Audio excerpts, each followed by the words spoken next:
Michal Rimovský, ale každý ma pozná pod prezývkou Rimo.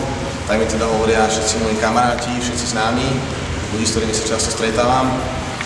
Som človek, ktorý pracuje v oblasti investícií. V rámci teda toho mám rád taký freestyleový život, to znamená, že viac menej si svoje pravidlá určujem sám, som sám sebe pán a nemám rád, keď mi niekto dáva nejaké limity. Ja chcem sa stále posúvať viac a viac dopredu.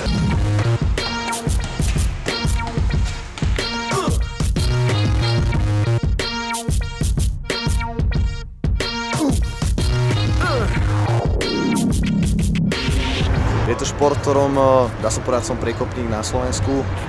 Celé toto vzniklo v horizonte nejakých 4-5 rokov dozadu, kde teda sme sa aktuálne na scéne dokázali presadiť iba zo pár chalanov. Ja som teda jeden z prvých z nich a teraz som dvojnásobný majster Slovenska a reprezentant v tomto športe.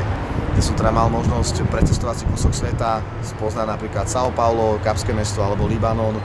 A všetko sa to snažím tieto skúsenosti zakomponovať aj v rámci biznisu, v ktorom sa pohybujem, keďže si myslím, že je veľmi dôležité poznať svet a v rámci toho možno priniesem na Slovensku niečo nové. Pokiaľ sa vám tieto myšlienky, ktoré som pred chvíľočkou povedal, páčia, samozrejme budem rád, keď ich podporíte a potom to všetci spolu oslavíme na poriadnej party.